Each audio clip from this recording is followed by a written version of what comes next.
Hi, everybody. Welcome back to the State of Medtech. We're coming to you from, of course, my favorite conference in the world, the LSI USA Summit here in beautiful Dana Point. I'm joined today by a very special guest.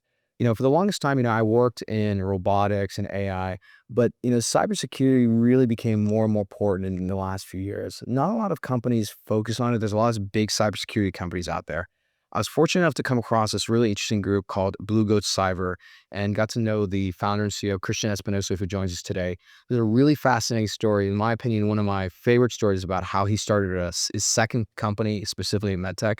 And more importantly, we're going to cover a lot of topics in cybersecurity. So, Christian, thank you so much for joining us. Yeah, thanks so much for having me on, Noah. Appreciate it. Yeah, absolutely. So, I think a good place to start is, you and I had a Zoom call like a few weeks ago, and you told me your story about how you started Blue Goat. So, kind of take us to the very end of your last cybersecurity company when it was acquired, and then what happened prior to you deciding to start Blue Goat? I built a cybersecurity business. I started in 2014. I sold it in 2020 to a publicly traded company. We did medtech cybersecurity as part of that business, but it wasn't the focus. So I've got 10 years plus experience with medtech cybersecurity.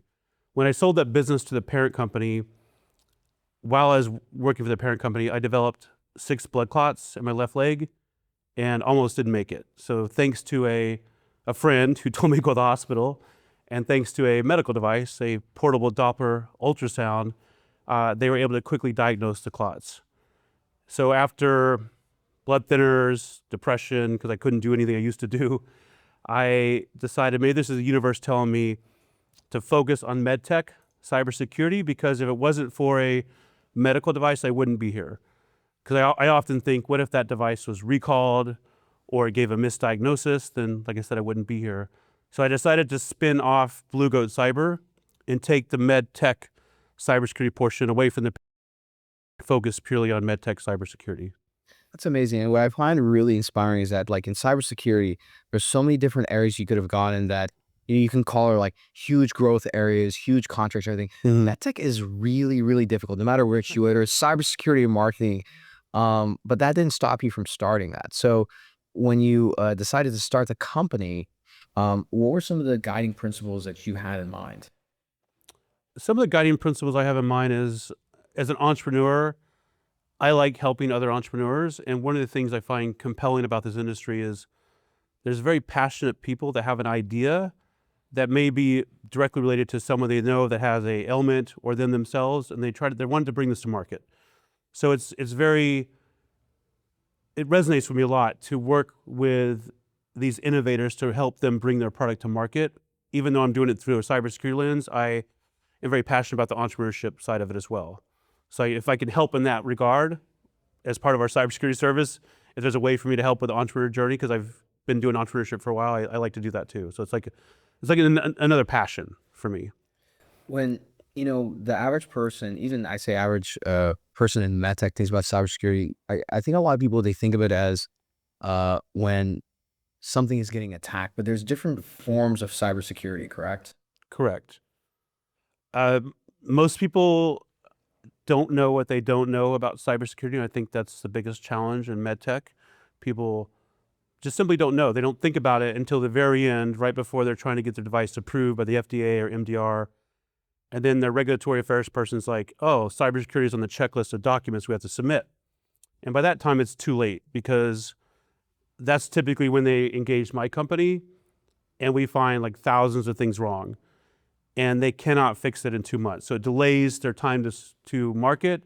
It causes frustration with the innovator, the investors, and everyone else. And it's really costly.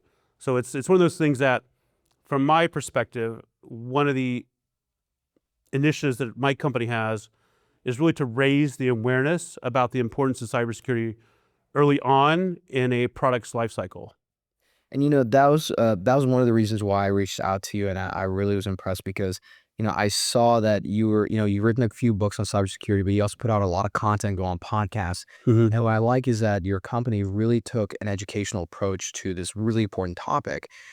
And the reason why, for me, it's so important, this is why I wanted to have you on the show and also work with you guys more, is that cybersecurity isn't part of normal conversation for most medtech founders. Right. You know, they're used to talking about like, quality regulatory, some commercial stuff, clinical trials and everything. So cybersecurity, even though it's been around, for well over a decade, it's really become more of a new thing where it's become like a standard in the last few years. But unfortunately, as a result of that, it's almost like not an afterthought, but it's like again the very last thing. Mhm. But it feels like that could be almost like a death sentence for a company because you could be ready to go, but in reality, your cybersecurity stuff is off, and now you're delayed 3, 6, 9 months sometimes. Right. Yeah, it's the silent killer, as I like to say, because people don't think about it. And as example, we have one client that came to us 60 days before submission. We found 4,000 vulnerabilities that have to be fixed. Otherwise, there'll be effect to the patient safety. And it's been 10 months since we first discovered those vulnerabilities, and they still haven't fixed them. So at this point, they're just going to try to submit anyway and hope that the FDA in this case approves their 510(k), but we already know the FDA is going to reject it. But they're kind of out of money and out of options. So this could have all been prevented if they would have just had like 10 hours of our consulting time at the very beginning. We could have guided them by making better design decisions, helping them develop secure code, and a lot of other things that are often neglected. Yeah, and I think, I mean, I do see that you guys are very good at, which is you have a very, very good team that can work very fast. But I think the most important thing is that these things take time. And I think the other side of it in terms of managing the product, you want to do this concurrently with your standards that you're trying to achieve in cybersecurity. Is that a correct way of thinking about it? I think the challenge is that's the correct way of thinking about it. I think the challenge is people think from a timeline perspective, if I've got my roadmap for my product, as example, my biocompatibility study may take 2 months. So they put a 2-month time block on the calendar on that roadmap.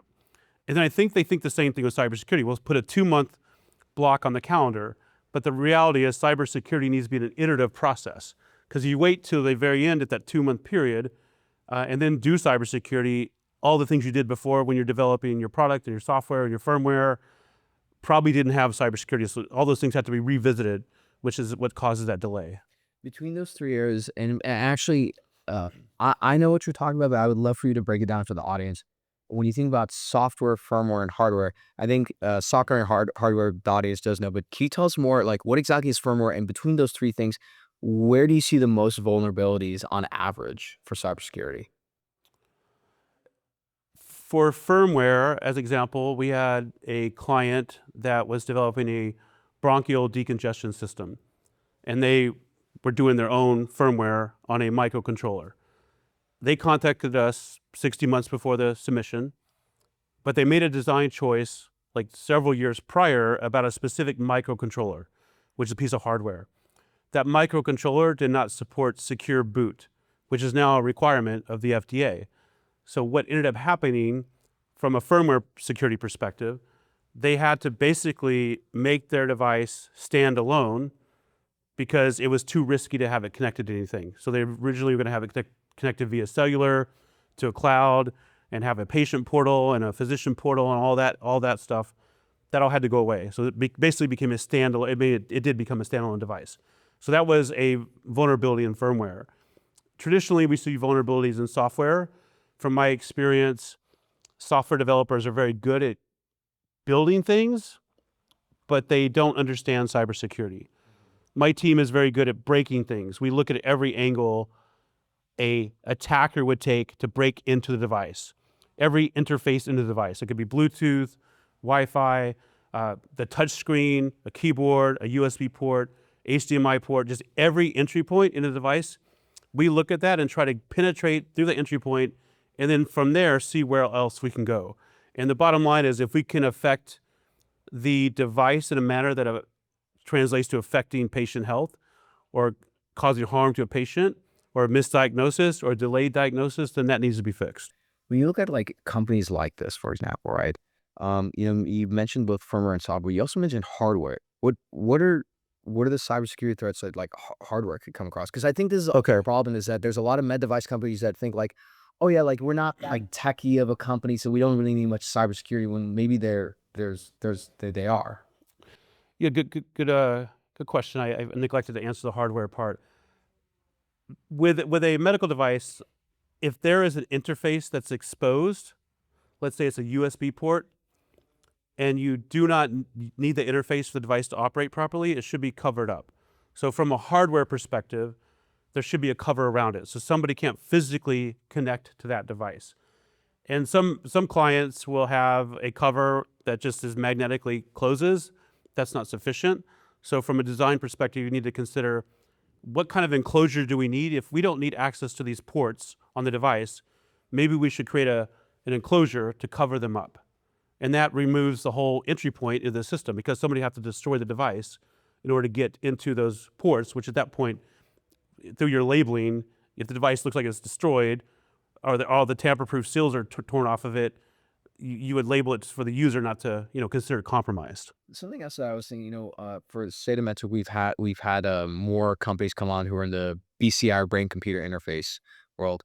When I think of like a cybersecurity attack, I feel like the first thing that comes to mind is like BCI and cardiac. But like, if you're kind of to list like these are the type of companies that definitely they have very rigorous cybersecurity requirements by the FDA. Like, what kind of companies come to mind other than let's say BCI and let's say an implantable? IVD, in vitro diagnostics, is a big one. And there's a risk very high with that, because if you are taking a sample of tissue and run it through the system to determine if somebody has sepsis, as an example, and the device is compromised and there's a delay, the patient could die because your blood is toxic with sepsis. So IVD is a big one. Surgical robots, of course. If you can compromise a surgical robot while it's performing surgery, now it can do whatever the attacker wants it to do. Implantables, you mentioned that. Those are a major risk. A lot of people don't think about implantables. I know Dick Cheney, it was some time ago, but there was legitimate threat where somebody could wirelessly connect to his defibrillator and shock him to death.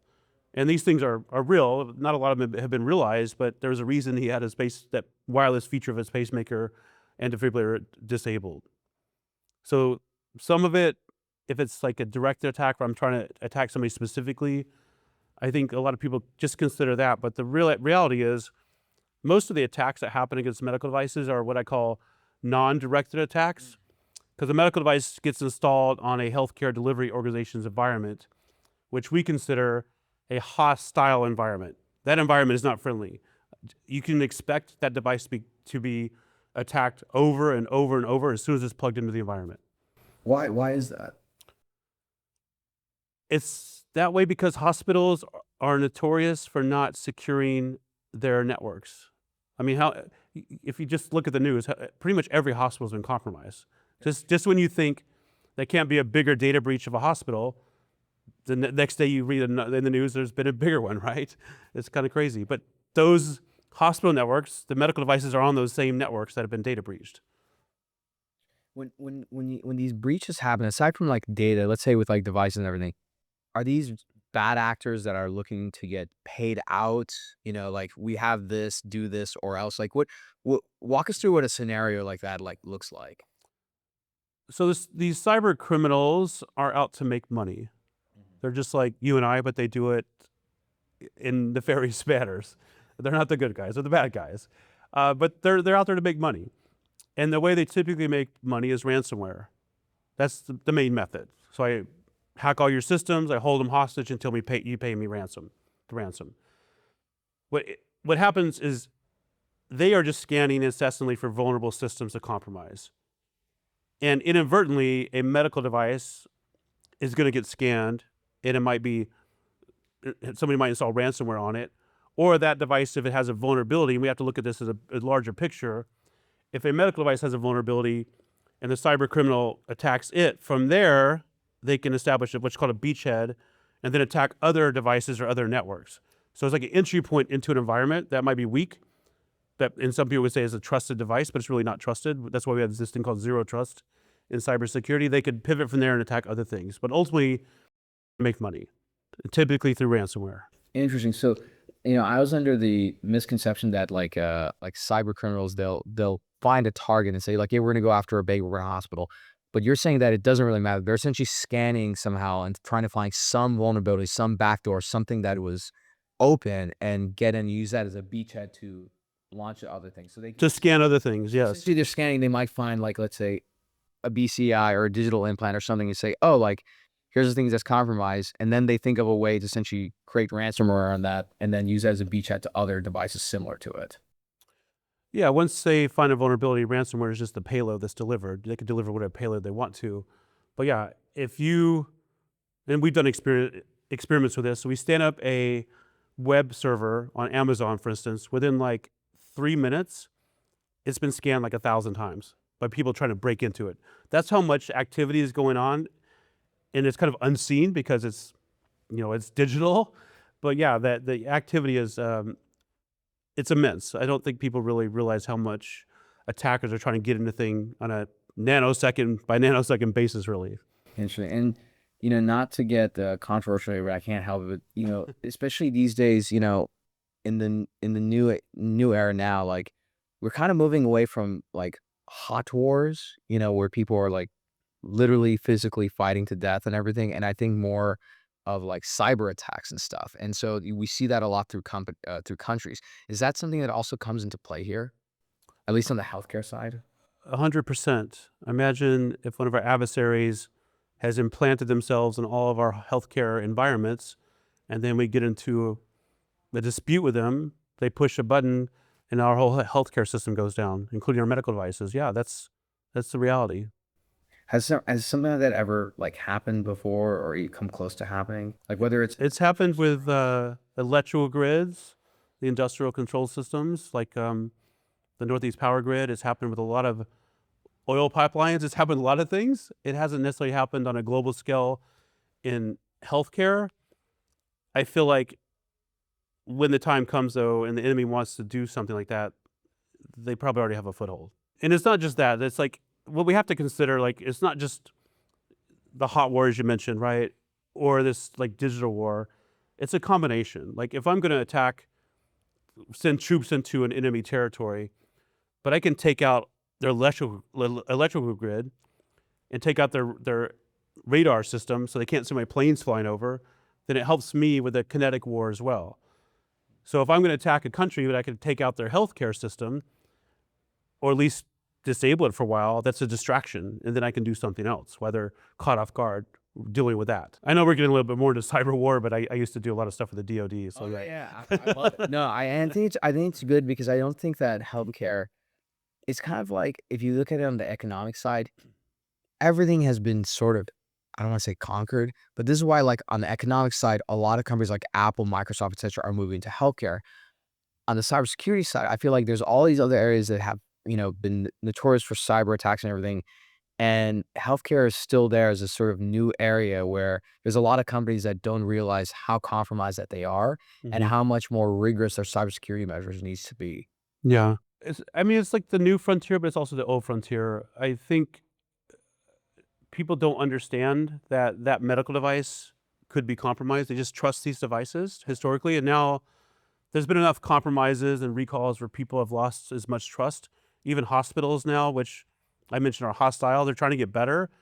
They are putting a lot of pressure on medical device manufacturers that are, let's say, already FDA cleared to prove that they've done more than just the minimum before that device can enter their hospital environment.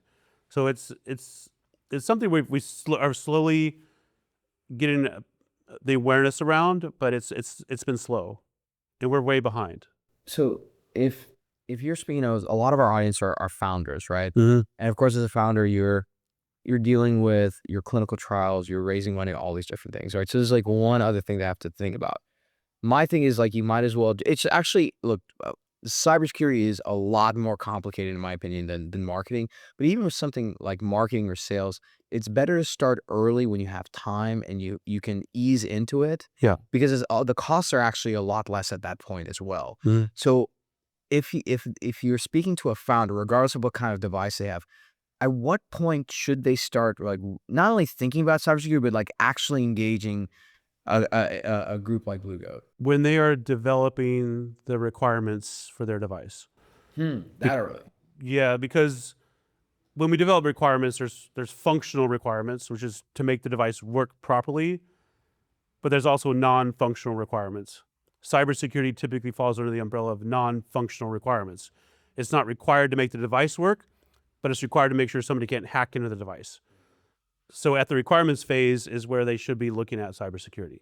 And then if it's design, the requirements phase is done properly, then it enters the design phase and the controls are designed into the device. And this is, I want to emphasize this, and correct me if I'm wrong, this needs to be thought of completely separate, because I think the other issue is that a lot of founders, they group cybersecurity in with like, oh, either we have somebody consulting or we have somebody in-house who does like regulatory for us and quality management. This is a completely different thing.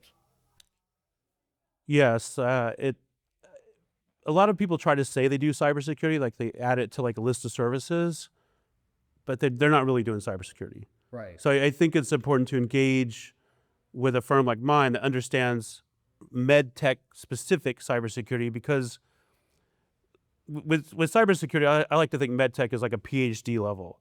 Traditional cybersecurity to me is like high school. Like the complexity is so much more, the regulatory landscape, the types of devices, the AI that's enabled, it's a lot more complex, and there's a lot more pressure because it's not just information disclosure. I can kill somebody if I hack into a medical device. So the impact is a lot greater and the risk is a lot greater. So you really need to hire someone that knows what they're doing, not someone that just took a cybersecurity course and is trying to help you with cybersecurity, which is what often happens. And I'm glad you mentioned, because like now with a lot of these companies, a lot of companies are realizing that in order for them to just have large evaluations, attract investors with larger checkbooks, they have to digitize and include things that are data related. A lot of companies are trying to figure out ways how to essentially incorporate and use AI. And so that just adds a whole nother layer of complexity. How much more complex does it become when a company, let's say their main product is not an AI product, but they have some version of AI ML integrated in? It becomes way more complex because AI has its own set of ways to attack from a cybersecurity perspective, like model invasion, where we can evade the model, we can do data poisoning. So as soon as you add AI to a device, there's like this whole landscape of ways somebody can attack the device in a nefarious manner that opens up. So we have to make sure that model is trained properly, is protected properly, and all the controls exist around that as well. You said something very interesting, data poisoning. What is data poisoning? Data poisoning is where I feed the AI model a bunch of malicious data in order for it to spit out a malicious result. Interesting. Does that also come into play, like, one of the issues, we never foresaw this happening until AI came about, which is like AI's having the models having hallucinations. Is that another thing? Like you can introduce data poisoning to cause hallucinations with the AI to give, That's a problem with AI in general. I mean, humans created AI to be like humans, and you rarely can get a human to say, "I don't know." So we're expecting, and this is becoming a bigger issue with medtech. If we have AI that's trying to give a diagnosis, can we train the AI to say, "I don't know the answer," or will it come up with an answer, which is like the hallucination you're coming up with? It'll just make something up the best it can because that's what it was taught to do. So that's a whole other challenge for sure.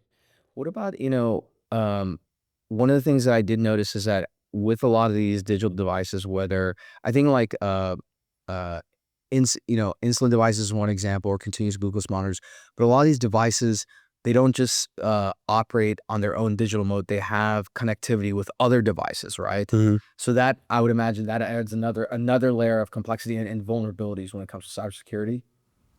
100%. That's consider the interoperability cybersecurity portion. So if I have let's say a system that is imaging and it connects to a PACS server, now we have to consider, is the data we are getting from that PACS server, how do we know it has integrity? How do we know it hasn't been altered? And then the data we're sending back, how does that device know that the data hasn't been altered? So we have to look at the data coming in and make sure it's trustworthy, as well as data coming out, because we have to play nicely in this ecosystem where we're talking with other devices. And the problem is, if someone doesn't play nicely, now you could ingest or send malicious data, not maybe malicious, but data that's malformatted or has a problem to a device that's then used to do some sort of analysis on the data. So we have to basically trust that device, but verify the data as we get it. As Reagan said, trust but verify. I'm a big fan of that. Got it. And Christian, just as we round things out again, thanks for spending some time with us. For the founders who are listening, if you can kind of give them their next steps of, the big thing about our show is that people get a lot of education, definitely a lot of entertainment. More specifically, like, what are they going to do when they finish listening to this episode? Like, give us some steps of action they can take, aside from, of course, engaging you guys at Blue Goat. But what should they be doing next? What should they be thinking about? And what can they expect on a timeline? I think a good next step is to actually look at the product and the roadmap and the requirements and see if anybody's even thought about cybersecurity. Of course, they can call us and have a consult, but just going through the exercise, like, have we actually thought about cybersecurity at all, especially if our device has any software component to it? And the answer is typically no, but I'm hoping that we can increase that awareness so people start asking that question earlier on. If the answer is no, then they can take the next step or figure out how to get cybersecurity on the roadmap. And that may not be contacting my company, it may be hiring somebody else, but I'm a big advocate of like solving that problem of you don't know what you don't know. So now you do know what you don't know, and now you can do something about it. Very sensible. Christian, thank you so much for coming on the show. And for those who are listening, let's say they're on the road, where can they learn more about Blue Goat? They can go to bluegoatcyber.com. We're also on LinkedIn and pretty much all social media. Yeah, that I found you guys on Instagram. On Instagram. I slid into the DMs and here we are. That's all right. That's how we met. Absolutely. On IG, yeah. Exactly. Well, Christian, thank you so much for joining the show. And I want to thank the audience for listening. Again, go to bluegoatcyber.com to learn more. And as always, we'll see you next time.